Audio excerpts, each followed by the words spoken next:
ओम नमो भगवते वासुदेवाय नमः। श्री हरि भगवान विष्णु जी की कृपा सदैव आपके और आपके परिवार पे बनी रहे।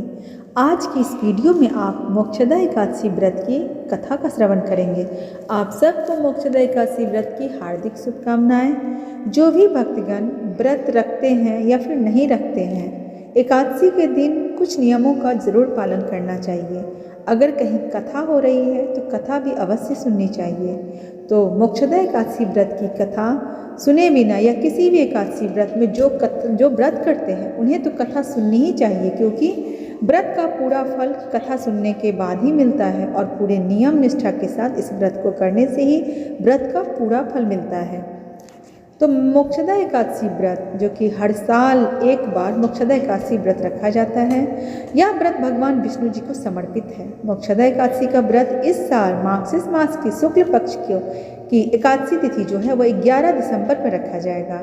तो इस दिन भगवान विष्णु जी के भक्त, जो भी भक्त हैं, वह व्रत रखकर विधि विधान के साथ पूजा करें और इस व्रत कथा को जरूर सुने। तो चलिए कथा शुरू करते हैं। गोकुल नाम के नगर में बैखानस नामक राजा राज्य करता था। उसके राज्यों में चारों वेदों के ज्ञाता ब्राह्मण रहते थे।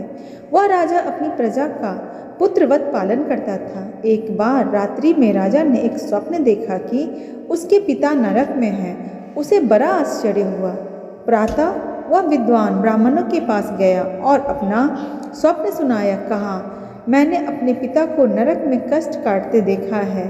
उन्होंने मुझे कहा कि हे पुत्र, मैं नरक में पड़ा हूँ, यहाँ से तो मुझे मुक्त कराओ। जब से मैंने यह वचन सुने हैं तब से मैं बहुत बेचैन हूँ। चित्त बड़ी अशांत हो गई है। मुझे इस राज्य, धन, पुत्र, स्त्री, हाथी, घोड़े आदि में कुछ भी सुख प्रतीत नहीं होता। क्या करूँ?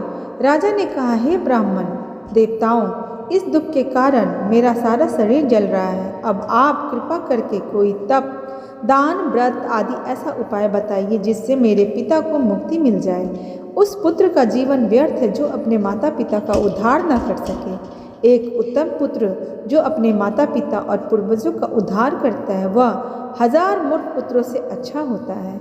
जैसे एक चंद्रमा सारे जगत में प्रकाश कर देता है परंतु हजारों तारे नहीं कर सकते, उसी तरह ब्राह्मणों ने कहा, हे राजन, यहाँ पास ही भूत, भविष्य और वर्तमान के ज्ञाता पर्वत ऋषि का आश्रम है। आपकी समस्या का हल वह जरूर करेंगे। आप उनके पास जाइए। यह सुनकर राजा मुनि के आश्रम पर गया। उस आश्रम में अनेक शांत चित्त योगी और मुनि तपस्या कर रहे थे। उसी जगह पर्वत मुनि बैठे थे। राजा ने मुनि को साष्टांग दंडवत किया। मुनि ने राजा से कुशलता के समाचार लिए। राजा ने कहा कि महाराज, आपकी कृपा से मेरे राज्य में सब कुशल है, लेकिन अकस्मात मेरे चित्त में अत्यंत अशांति होने लगी है। ऐसा सुनकर पर्वत मुनि ने आंखें बंद की और भूत विचारने लगे। फिर बोले, हे राजन, मैंने योग के बल से तुम्हारे पिता के कुकर्मों को जान लिया है। उन्होंने पूर्व जन्म में कामातुर होकर एक पत्नी को रति दी, किंतु सौत के कहने पे दूसरी पत्नी को ऋतुदान मांगने पर नहीं दिया। उसी पाप कर्म के कारण तुम्हारे पिता को नरक में जाना पड़ा।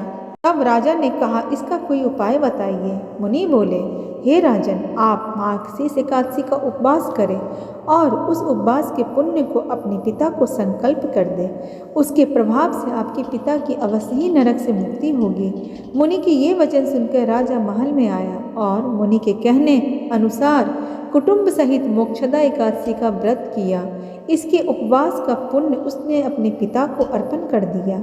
इसके प्रभाव से उसके पिता को इस चीज़ से मुक्ति मिल गई और वह स्वर्ग में जाते हुए ही वह पुत्र से कहने लगे, हे पुत्र, तेरा कल्याण हो, हे पुत्र, तेरा कल्याण हो। यह कहकर वह स्वर्ग को चले गए। मार्गशीर्ष मास के शुक्ल पक्ष के यानी अगहन महीने के शुक्ल पक्ष की जो मोक्षदा एकादशी व्रत होती है, इससे मोक्ष की प्राप्ति होती है और समस्त पापों के नष्ट हो जाते हैं। समस्त पाप मोक्षदा एकादशी व्रत से समस्त पाप नष्ट हो जाते हैं और मनुष्य को मोक्ष की प्राप्ति होती है और सदैव भगवान विष्णु जी की कृपा बनी रहती है। तो व्रत कथा समाप्त हुई। इस तरह से अपनी पूजा आराधना को पूरे नियम निष्ठा के साथ करें। सदैव आप सब पे भगवान विष्णु की, माता लक्ष्मी जी की कृपा सदा बनी रहेगी। मार्गशीर्ष शुक्ल पक्ष एकादशी तिथि 11 दिसंबर को सुबह 8:42 से शुरू होगी, जो कि अगले दिन यानी 12 दिसंबर को रात 1:09 पर समाप्त होगी।